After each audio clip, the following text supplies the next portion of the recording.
I wanted to just make a plea for each of you to consider in the future sitting with someone that you've never sat with before. One of the things that we're, of course, doing is bringing in new members. All of them would like to meet each of you. So please reach out to them. And Christy, the podium is yours. Thank you, President Jim. Well, happy Thursday. I'd like to start, of course, by inviting each prospective Rotarian, visiting Rotarian, and guest to stand when I call your name. So we are excited to have John Corbett with us. He's with Morton and Company. He is a prospective Rotarian. So, John, welcome. Thanks for coming.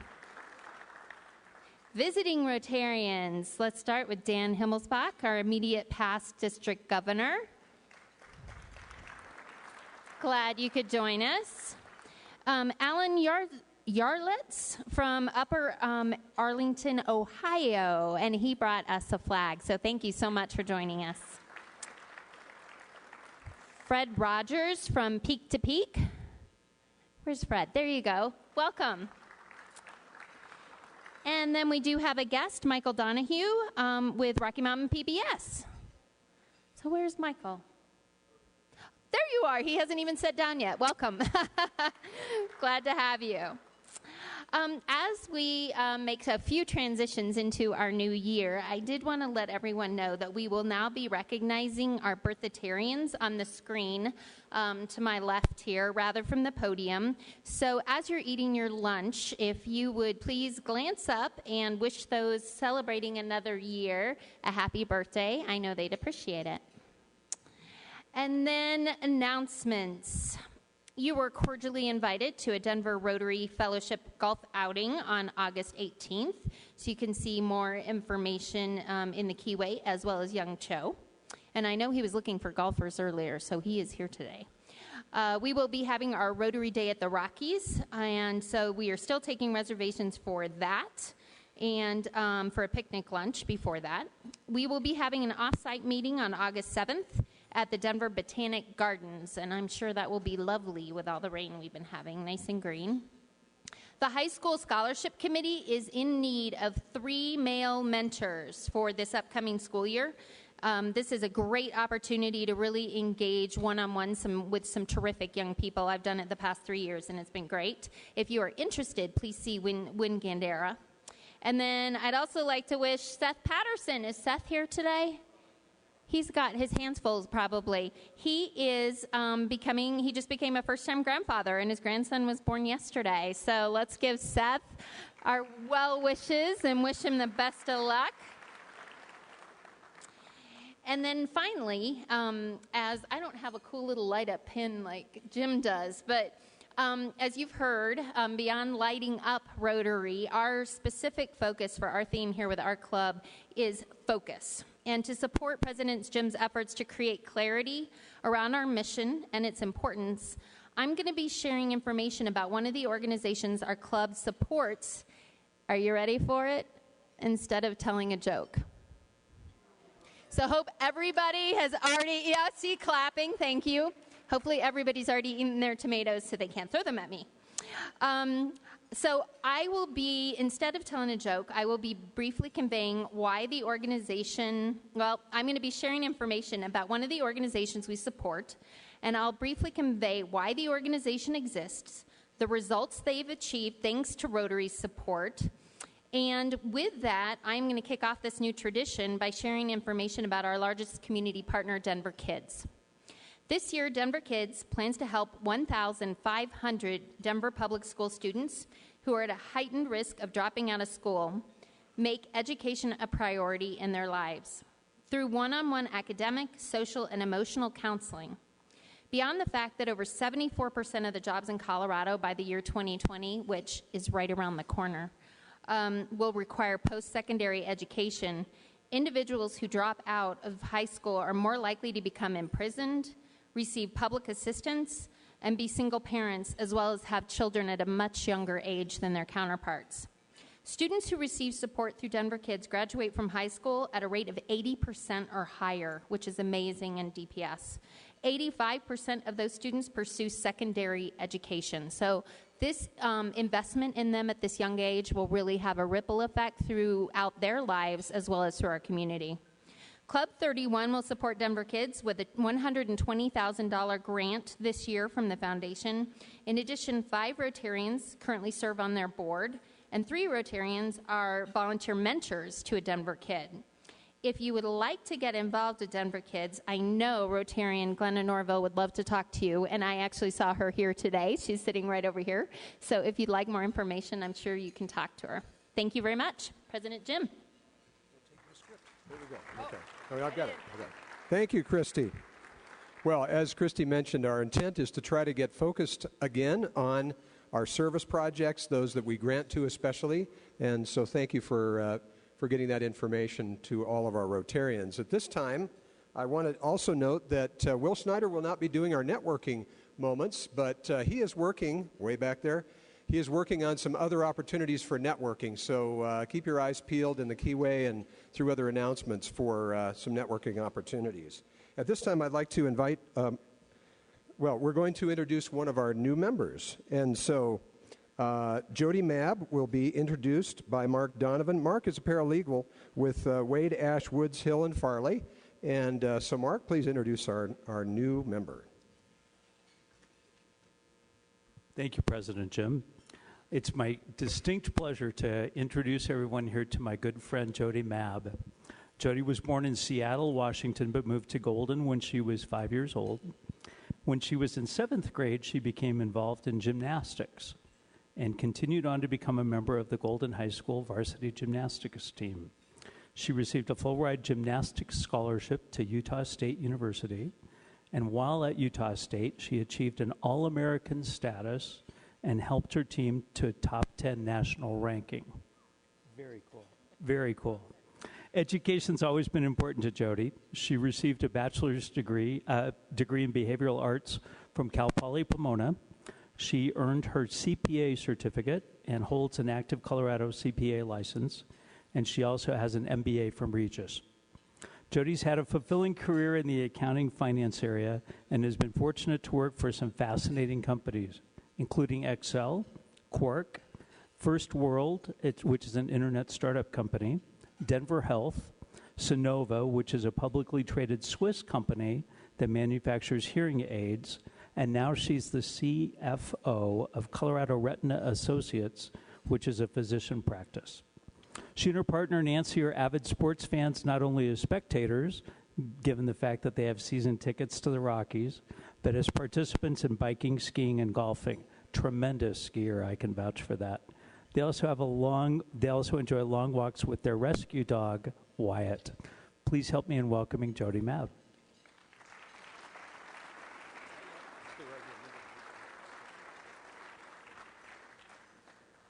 Thank you, Mark. It's my honor as president and member of the board of directors of the Rotary Club of Denver to welcome Judi to Rotary.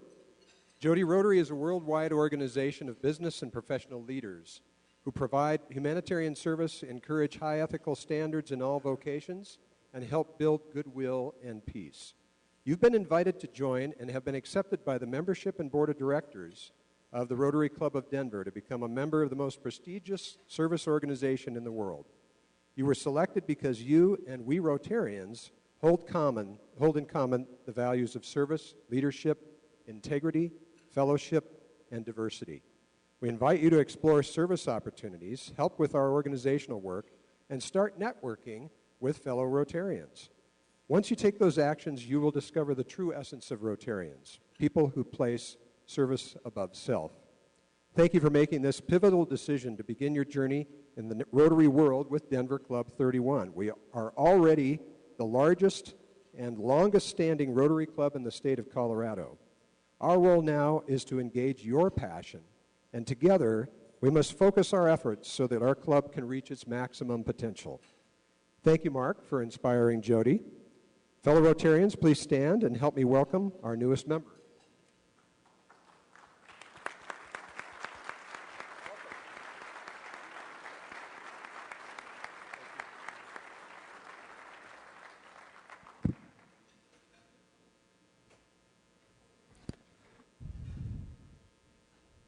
Okay, at this time, I'm going to call on Don Lewis, who is General Counsel retired, and also our Rotary Foundation Support Committee Chair, for an announcement about our wonderful event, the Peach Sale. Don? Good afternoon. It's my pleasure to represent the Rotary Foundation today. One of the beneficiaries of our Palisades, Colorado peach sale. You see the peach over there? $9,000 came to the Rotary Foundation last year as a result of the proceeds of our peach sale. I jumped at the chance to be up here to talk about this for two reasons. First of all, the peach. You smell this peach, and your mouth begins to water. And it's a real big effort not to bite into it, because you know that the juice will run down your chin and you'll thoroughly enjoy the experience. But I'll have this peach for you to smell after, if you'd like to smell it. This peach and the purchase of it, or the sale of it, are, being involved in the August 5th event will help benefit the world. The world. It will benefit the world. We have the ability to reach out with 1.2 million fellow Rotarians through the Rotary Foundation and Rotary International to make a big difference in the world. Fighting disease, including polio eradication, providing clean water, promoting peace, and empowering young people to act. Note that the world up here includes Colorado, and the Rotary Foundation is active in Colorado. You hear about our projects all the time. I want to talk about one particular project today that maybe you haven't heard about. The Parker Rotary Club sponsors a Linus blanket project. They received $500 from the Rotary Foundation this past year. As a result of that, and their own money, they were able to get 100 Linus blankets produced and deliver those Linus blankets to traumatized children in our community. It works. With our $9,000, for example, that would represent about 18 projects, Linus projects, that would be able to be done through Parker. So, the website address is up here shortly. There you have it. The website, go to the website, look for peach, and order online. In addition, go out to your friends and neighbors and sell those peaches. And finally, on August the 5th, show up and do some work. Not August the 9th. I beg your pardon. Thank you.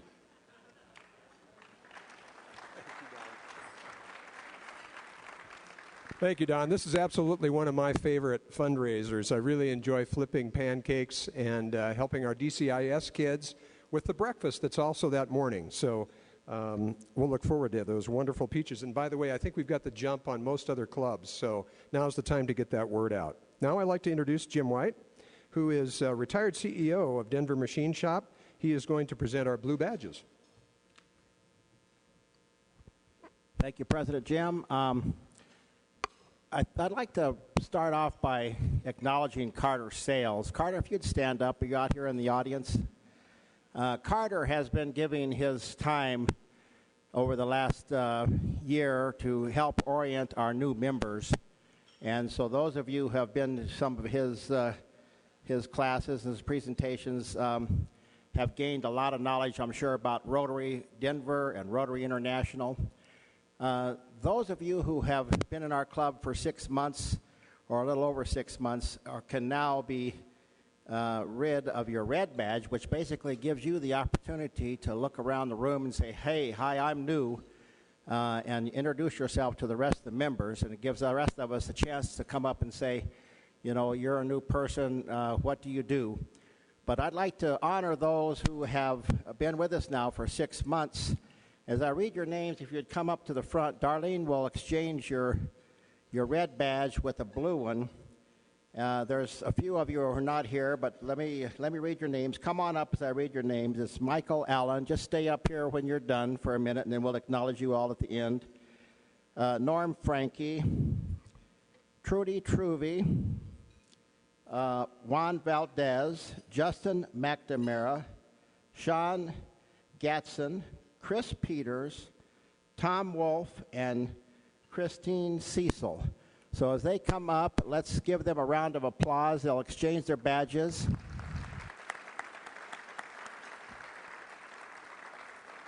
And unfortunately, for those of you who are now getting your new blue badge, it won't be as easy for us to recognize you as new, so I hope you've joined some committees or are enjoying Rotary. Thank you very much. Thanks, Jim.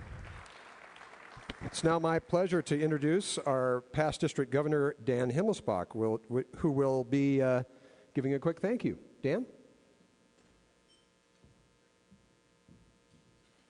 Well, thank you, Jim. I asked Jim for a few minutes to come down and thank the Denver Club for the contributions throughout the year last year, and especially at the district conference. And I don't know how many of you have realized this or not, but there's been a slow increase in the last few years in the participation with Club 31 in the district. And it's an effort that I strongly champion, and I think it's just outstanding. And when I sit down and make this list as to who in the Club 31 had actually participated in district events, I frankly was pretty astounded. Let me just go through them if we can, and if I miss somebody, please forgive me. But the first one that I want to thank is Grant Wilkins, of course, Mr. Rotary. I mean, Grant was always there with advice. Sometimes his timing was impeccable, as a matter of fact. And one of the things that Grant always does for us is gets the president of Rotary out here. And that was no small task last year, and you can ask Grant about that. But, in fact, Ron Burton did come out, and it looks like we may get the president again next year. I got a preliminary grant that we may have him next year, too. Doug McLemore, sitting up there on the substage back there, as a matter of fact. Assistant Governor for Area 1, which includes this club, and also Chair of the Events of the Production Committee. And Doug this year truly turned the district events into productions. Those of you who were at the district conference, I think, will attest to that. Assistant Governor Jim McGivney. I'm not sure if Jim is here or not. Oh, I try not to acknowledge Jim when I'm around. Jim and I went to college, and so we try not to acknowledge each other, but Jim really contributed. Assistant Governor, he was also chair of the American Indian Committee, which has made tremendous progress this year. And he was also on the Flood Relief Committee, which was an ad hoc committee that we put together to respond to the devastating floods in September. Polio Plus Chair Peg Johnson. Peg's here. I'm sure I saw her a minute ago. And let me tell you, and there are several people also, I believe, on her committee, Bob Heiserman and Grant Wilkins. Again, the Polio Plus Committee raised $102,000 this year. And as you know, that's all matched 2.5 to 1 by the Bill and Melinda Gates Foundation. So we put $350,000 into fighting polio this year from this district. Flood Relief Committee Chair Judge Sid Brooks was outstanding this year. Darlene Mast was absolutely incredible. She never likes to be bragged up on, but Darlene, you did a wonderful job. The kickoff lunch at the district conference she organized, including the reception line, the memorial service, that was all Darlene, and she served on the executive committee of the district conference and provided tremendous support and planning. And she was also on the flood relief committee and helped organize this. Don Lewis, who this year we managed to consolidate the President's Dinner from 4 different events to one event. It was, I believe, by far the most successful President's Dinner we've had in years. And Don Lewis is the one that went out and got a tremendous number of people, over 500 people there. And he's also served as the Foundation Annual Fund Chair. Debbie Kaufman, she was the chair of the district Friday night on the town event, which was very successful. Valerie Hopkins, chair of the Rotary Awareness Committee. Sue Fox, She's chair of the Rotary Peace Alliance Committee, which, and as she's probably reported here, which marked a milestone this year with a cooperation agreement between Rotary and the Peace Corps, the first time ever, and we're hoping that that turns into something tremendous. And even if it doesn't go much further than what it is, it's already tremendous. Chair of the Family Rotary Committee, Sue Davis Hornby, and of course, President Jim Goddard, who helped us put on the 9 Health Fair at the district conference.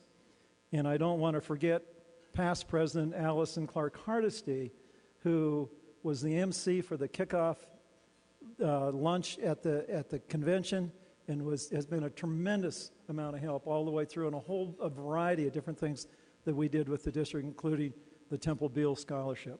Harriet Downer, who coordinated the health fair. And most of all, 85 of you who went to the district conference, including those of you who were in the reception line. And I remember trying to get into the room and the reception line, and Don Lewis wouldn't let me in. He said, no, you've got to go through this reception line first. I'm saying, Don, I've got to get in there to do some stuff. But they had a lot of fun. So thank you very much. And from the district and from Rotary's standpoint, thank you. And it really feels good to have this club involved in district, and I hope it continues. So thank you very much. And let me give you a hand, and give yourselves a hand. Thank you, Dan.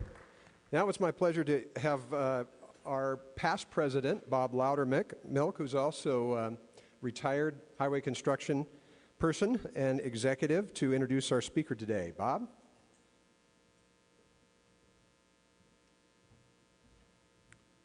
It is my honor to welcome back Denver's District Attorney, Mitch Morrissey, to speak to us again today. I have known Mitch for nearly 20 years, and Mitch is recognized as an expert in the use of DNA. He also is a strong advocate for victims of crime. Mitch is Vice President of the Board of Directors of Voices of Victims. Today, he is going to talk to us about domestic violence. Mitch?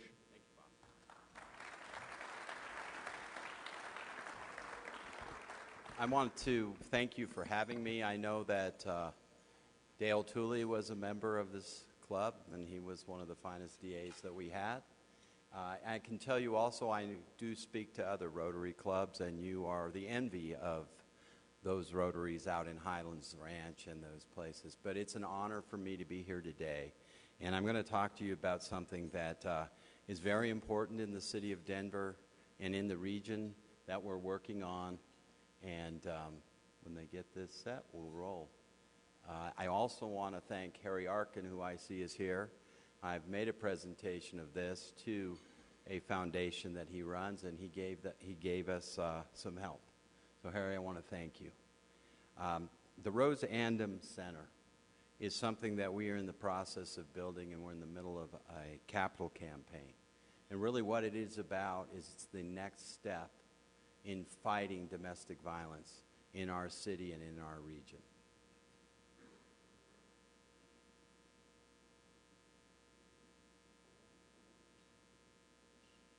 Maybe I didn't turn this on right.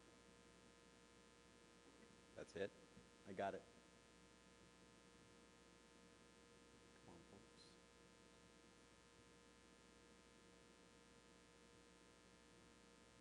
Domestic violence is not arguments that escalate out of control. It's one partner in an intimate relationship asserting control over the other. It's about power and control. There is no typical victim of domestic violence. Statistics tell us we all could be vulnerable. Domestic violence is an escalating pattern of abuse in which one partner establishes control through force, intimidation, or the threat of violence. This relationship has predictable phases, as shown in the cycle of violence. There's a period of tension building, followed by an acute explosion, and then the apologetic honeymoon. So you can just advance it. This doesn't seem to be. There you go. So, really what I talk about is if you can't be safe in your own home, Does it really matter if we live in a safe community or not? If you could advance it one more. One more. And so to just give you some sense of the problem that we're facing in Denver, Judge Boning, who's in the audience, knows full well because Judge Boning was a judge when I started 30 years ago with domestic violence, and we have made some inroads there. The Denver police responded last year to over 4,000 domestic violence calls. Those calls resulted then in the prosecution with a partner of ours, which is a great partner, and that's the City Attorney's Office of Denver. They will prosecute the more minor domestic violence assaults. They did over 4,000 cases last year. My office, we filed felony and misdemeanor domestic violence cases all the way from third-degree assault to first-degree murder. You've probably heard of some of those domestic violence first-degree murders that we've seen based on criticism of the police department recently in the time it's taken them to get to those calls. We've done over 1,800 of those last year, and the city attorney did over 1,800. We did over 740, and of course, ours involved broken bones, choking, homicides, those types of cases. If you could advance it. The National Intimate Partner in Sexual Violence Survey finds 1 in 4 women and 1 in 7 men will experience severe physical violence by an intimate partner at some point in their lifetimes. Go ahead and advance it, please. So we know that it has an impact on all of us, and one of the biggest impacts that we have is on children. I was talking about building this center with a friend of mine who is a judge out in Arapahoe County, and I talked to him about the impact that it has on kids and why we were building this center and what was important about it. And when it got done, I could tell he's a little different. And he said, I said, the reason I work so hard on this is that kid that at night is hiding in the bathroom listening to his father beat up his mother, and that terror that child goes through. And he turned to me, 60-some-year-old man, he said, Mitch, get the center built because I'm one of those kids. He said, I used to listen to my father, who he goes and visits after we get done playing tennis on Saturdays, who's in his 90s. He said he would just beat her, and she'd cry for help, and when I'd go to try to get a neighbor, he'd come after me. And he said, so get the center built, because I'm one of those kids. And we know that this center will have a big impact on kids that are trapped in these domestic violence situations, and really the true innocent victim of that. Please advance it.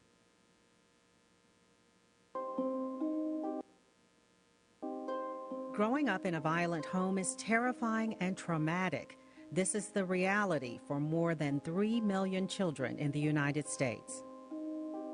It's always amazing to watch children who've been around in a house with violence. They watch your hands. They study people. I think the videos are slow because of the internet that they have. They're always aware of what's happening because they're used to things moving fast, literally. So they study. They read the room. It's frightening. It's frightening. It occupies a lot of their little brains when they could be doing other things. They're worried about where your hands are. If you look at drug abuse, if you look at runaway, if you look at prostitution, if you look at suicide, you are going to see that those children come from families where there's violence. If you and I could go find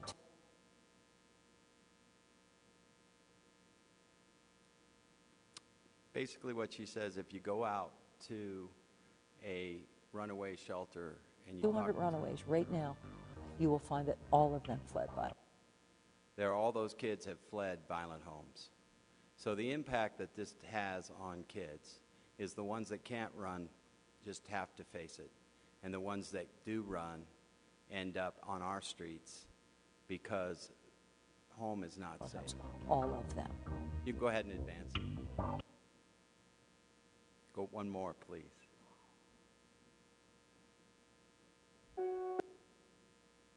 We We also know that households that have domestic violence. The harsh reality is a home with domestic violence is a threat to all. It's a threat to everybody in the home. So it's a threat to the those pets. living there. 30 to 60% of perpetrators of intimate partner violence also abuse children in the household. 88% of pets living in homes with domestic abuse.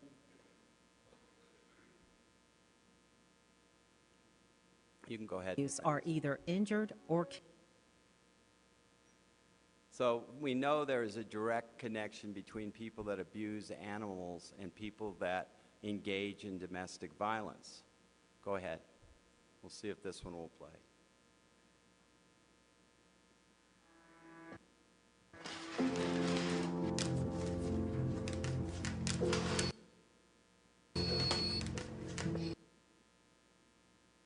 What did you say happened to the dog again?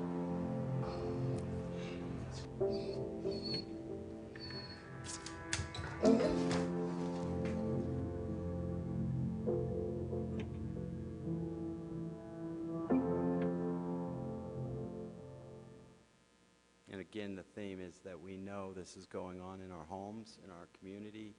And, you know, really for Denver to be the kind of community it needs to be, this is a problem that we need to address. I was lucky enough to be hired by Norm Early 30 years ago, and we started to address domestic violence in a different way. There was a time when the Denver Police Department would respond to a domestic violence call and cool everybody off and say, walk around the block and leave. And that didn't work. In fact, you got criticized as a police officer if you arrested someone on a domestic violence call if somebody didn't go to the hospital.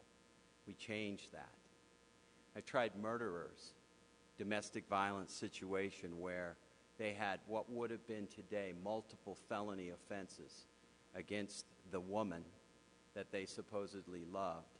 But because of the way we did things in the past in this city and in this state, there was never even a felony charge brought.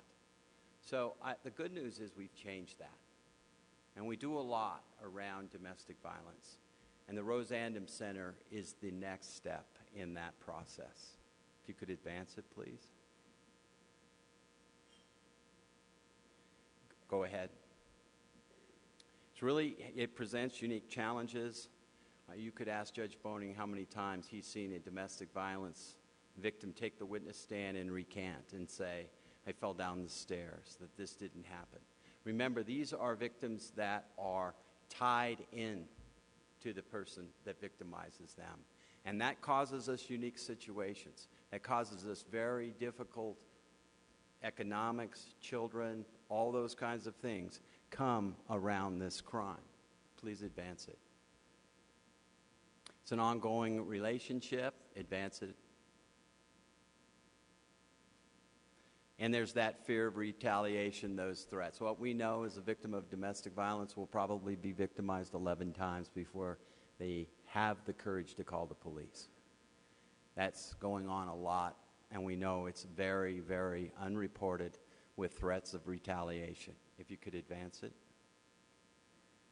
So those are the challenges, and that's the new approach that we have, that we're facing. Go ahead. Recidivism, we know that 76% of women are killed by their abusers. They've been stalked prior to their murders.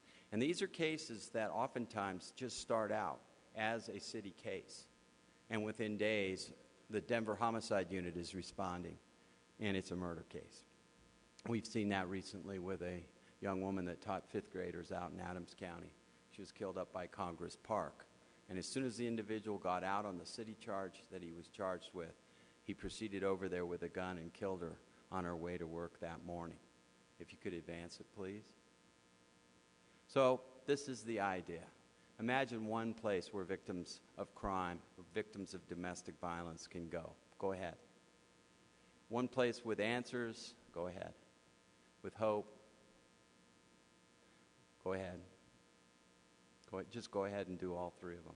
There you go. One more. All right. So it's a place where victims can be heard, and it's really a victim-centric place.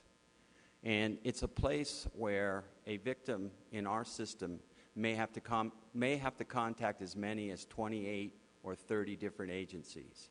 And each time they show up at that new agency, they have to fill out an intake form. And what happens is we lose them.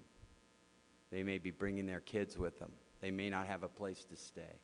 All of those kinds of things. So the Rouse Andom Center will be one place where they can contact all of those agencies. We will triage their situation, and we will make sure then that they get in contact with 10 or 8 or however many, depending on their situation, that they need to get in contact with. Please advance it.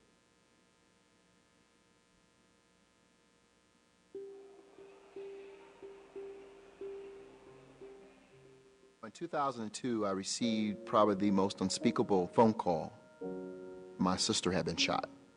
It was a murder-suicide. She had been experiencing domestic violence. From that moment forward, I realized we've got to find a better way to help victims of domestic violence in Denver. Come on in, have a seat. Service providers take it for granted that we know what services are out there. We hear repeatedly from victims that they have a very hard time figuring out where to go for help and how to find resources and what's safe. We have to say we're open for business here, and we can wrap services around you in a way that is defined by what you tell us you need. The goal is to erase that momentary challenge of where do I go, uncertainty about where I enter the system. What we're trying to do is provide a wraparound service. If they need childcare, if they need shelter, if they have a pet that's locked up back at home, they can go to one place and find all of the agencies that they need to contact. When service providers start talking to each other and having working relationships with each other, it really helps increase the quality of services that victims get. And that's where we are today, is building the public and private partnerships that are necessary to really be a game changer for crime victims. You can go ahead and advance it. So the current situation, and if you just go about 3 times, you can see there's multiple agencies and all those types of services that a victim's going to need, a couple more. Those are all things that they need to reach out to start to rebuild their lives, and all of those things will start at this point of intake, one point of intake for the entire system. Go ahead. A couple more. And so I've talked about the numerous retelling of the story, the victimization, and one of the great partners in this is the mayor of Denver. Michael Hancock lost his sister to a domestic violence situation. He was called that she had been killed. He showed up. He got there actually before the police. She had been shot in the head 2 times in a car in Montbello, and the perpetrator had turned the weapon on himself. He's been a partner in this project since he was a city councilman. He's toured many of these centers throughout the United States, and he's helping us in the capital campaign to get this done. The sad thing about his story is that his sister had a teenage boy, and what we know is that most teenage boys that commit homicide in the United States kill somebody that's abusing their mother. And I think that was the situation there, that the boy was starting to see the signs of domestic violence, and he was starting to do something and say something about it. And so his mother was breaking it off, and as a result, the Hancock family lost one of Michael's sisters. And he's been a great help in this project. Go ahead. So if you saw in that clip, you may have recognized the building. And the good news is we have the building. It's 1330 Fox. It used to be a Metro building. Then it belonged to the city of Denver. It currently belongs to Denver Public Schools. It doesn't look like this, but someday it will when we get this built and we get it paid for. Go ahead. You can skip this one. Go ahead. So what we're going to do is bring those city agencies and those nonprofits together under one roof for a coordinated approach. Please advance it. There are 80 of these across the country. There is none in Denver. There is none in the Rocky Mountain region. It would be the first. But those that we have been to, that we have seen, we know the impact. The oldest is in San Diego. It was an old public library that they converted to a domestic violence center. And it has been a huge success in trying to eradicate domestic violence there. It streamlines every agency. It helps then each agency be stronger because they are working together and not in silos. Go ahead. And this is pretty much, it gives the victim access to those services. These are complex legal issues, complex emotional issues, financial issues. All of those things can begin to be addressed at the Andom Center. This is the current view of the building. And the reason we selected this building is it's big. There's a lot of space there. The Andom Center will be on the 3rd floor.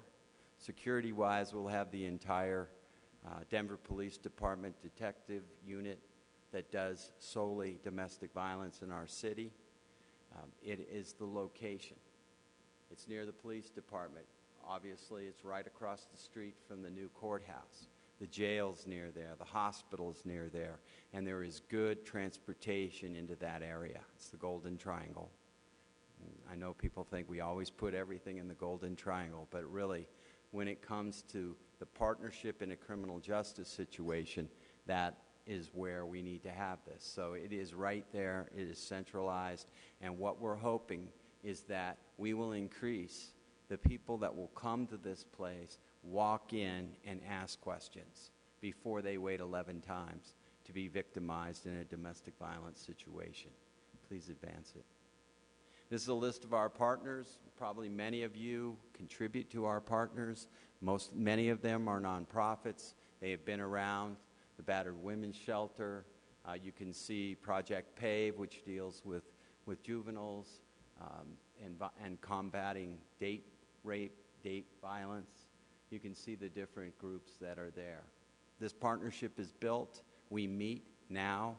We just do not have the center that we need to advance this work. Please go ahead. So we're in the middle of a capital campaign, and we have the building. And a big part of what we were trying to raise was to get that building. We've raised about $8 million. We've gone to the usual suspects in Denver. You all know who they are. You know the foundations, and they have given us generously. But what we need is a broad range of support. Our message is this, that Denver will not tolerate domestic violence. And we want the broadest range of support from everybody that can help us, from companies, and we've had great support. Arrow Electronics, Comcast, those types of folks have stepped up. We have Oz Architecture. They have done the drawings for us. Melander White just recently came on board as our general contractor. We've started to talk to the subs. And, of course, we're trying to do this and save as much money as possible. But we will get this center open by the end of the year, sometime early next year. Please advance it. Police department, I talked about the location. Nice thing is the first floor, there's parking, 68 places. And I'll tell you, in the Golden Triangle, having worked there for 30 years, parking is, like anywhere in Denver, very important. But we can secure that parking. If you go by that building, you'll know what we're talking about. That whole first floor, and the gates can come down. That parking can be secure, and that's extremely important. It's a large building. The Andom Center will only be housed on the 3rd floor. Go ahead. And this is the goals, the outcomes that we're hoping and know that will, by better efficiency, we'll have better outcome. We'll see in the criminal justice system more successful prosecutions because we won't lose those victims back to that situation where they oftentimes then become victims of homicides. Be able to see sanctions, those type of things for the individuals involved. And obviously the goal is to stop this now so it doesn't advance into the next generation, the next generation, and the next. When I talk about this program, I can look out in the audience. Leadership Denver a few months ago. And I saw a young man's head drop. And I knew exactly what was going through his mind as I talked about kids and women, men, everybody that's victims of domestic violence. I could tell he was a survivor based on that. Go ahead. So that's it. We're trying to end the cycle, and there's one more, and hopefully this video will play.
Watermark, small company, young people donated that video to us in helping us hopefully get the doors open on the center. So, you know, if you have a company, if you have a foundation, you've got a spare million,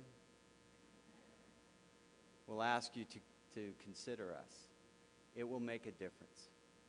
We know it will make a difference. So I just want to thank you for having me. I want to apologize for the technical difficulties. It's a very complex presentation, but I've never run it off the internet before, so sometimes you have to do that. But I'm honored to be here. I want to thank you, and I want to thank Bob for having me. Bob and my son and Bob's grandson were best friends growing up, and they both turned out to be good boys. So thank you.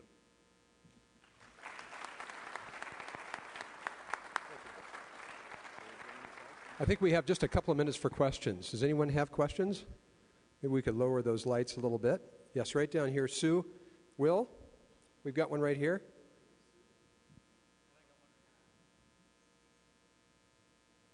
Just curious, who is or was Rose Andom? Rose Andom, if you fly on airplanes in Denver, as you go through DIA, Rose Andom owns the McDonald's in the 3 different concourses in DIA. And Rose Andom is an African-American woman who has built that business herself. The last time she saw her father, he was holding a pistol to her mother's head as a little girl. Her brothers came and took Rose and her mother and her brothers away. Then Rose started to work for McDonald's, or started to work out in San Diego, where we have the first domestic violence center. And she started to get isolated, threatened, financially controlled by her husband. And she recognized the signs, called her cousin, and her cousin got her out of that situation in San Diego. Instead of going back home, cousin said they're hiring at McDonald's. She went down there, got a job, and she owns the 3 franchises there. She says the best part of owning those is there's no drive-through. She doesn't have to worry about the parking lot. She doesn't have to worry about it leaking. She gave us the first $1 million towards getting this center open. She also has given us a significant endowment for the annual operation of the Rose Andom Center. So in light of that, we chose to name it after Rose. If you ever want to meet her, I'll introduce her to you. Is there any geographic limit on who you will serve? Well, the only geographic limit that we have is, of course, jurisdictional limits that, for instance, I'm the Denver District Attorney. The Denver Police Department have no jurisdiction outside of Denver, but the one thing we will not do is turn anyone away. If someone comes to that center and needs help, we'll get them the help. If it's in Arapahoe County, if it's in Jefferson County. Our goal is to do this and do it right, and then populate those places in Colorado that want to have a center like this. And I can tell you right now that George Brockler in the 18th Judicial District, Arapahoe, Douglas, those counties out there, is very interested in what we're doing and hopefully wants to replicate what we're doing out there. So we won't turn people away, but we are limited sometimes in jurisdiction on what we can do. What we know is there are large populations in our city based on culture, based on religion, based on those types of things that do not come forward when they're in this situation. So our goal is to get people to understand this is a warm and comfortable place that you can walk in and get help. Maybe you don't want to talk to the DA. Maybe you don't want to talk to the police. But you can get help from one of our nonprofit partners and then eventually advance, maybe to a prosecution, that type of thing. Yes, Harry, how are you? I'm good, Mitch. I think it might be enlightening if you were to tell this group about the little boy who died because his grandparents didn't know where to get help. Didn't know where what? To get help. Didn't know where to turn. Well, Harry, unfortunately, I know a lot of those stories, and I'm not exactly sure which one you're talking about. It's the one that resulted in the book that was published last year. Okay. Yeah, well, it was a domestic violence situation. It was actually a little girl, and you probably heard of the case because what we did was we couldn't find her body. And she had been killed by her mother's boyfriend.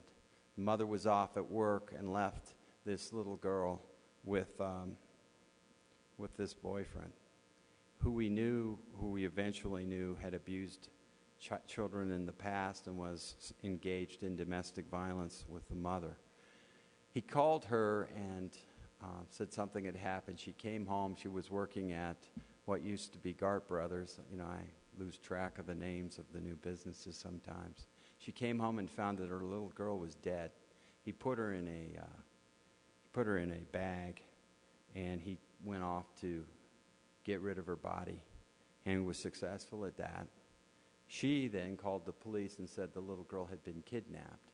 It didn't take too long for the police to realize that they were not being told the truth, and we eventually arrested this couple.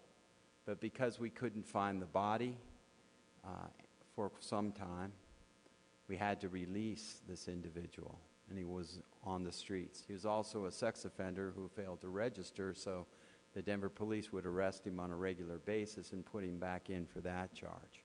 Eventually, we did find her body, but you may remember that on a Sunday morning, Chief Whitman and I went on TV, asked people to come down to police headquarters to volunteer to go through dumpsters in the city looking for her body.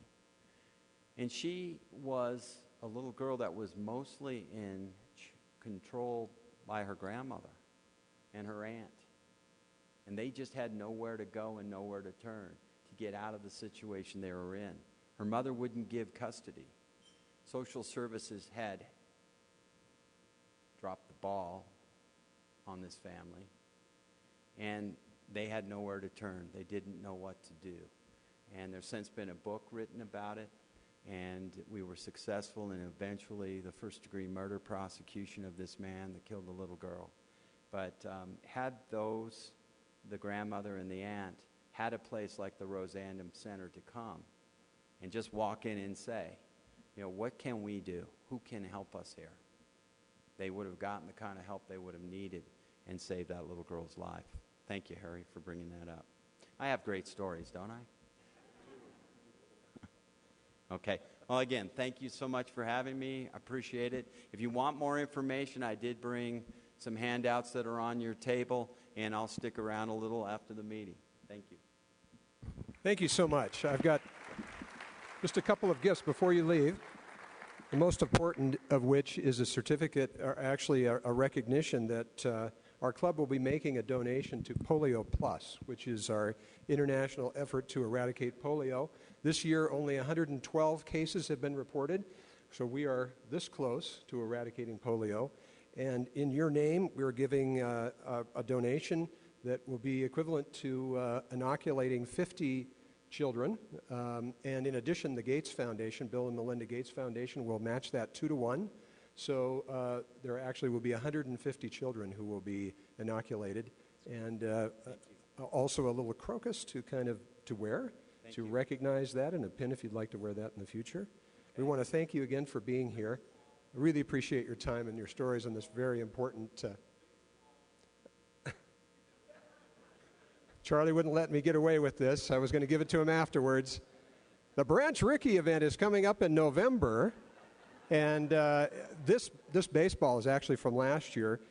This is in honor, our annual event, our annual major fundraising event is in honor of Branch Rickey, who you probably know that name, who signed Jackie Robinson to break the color barrier in baseball.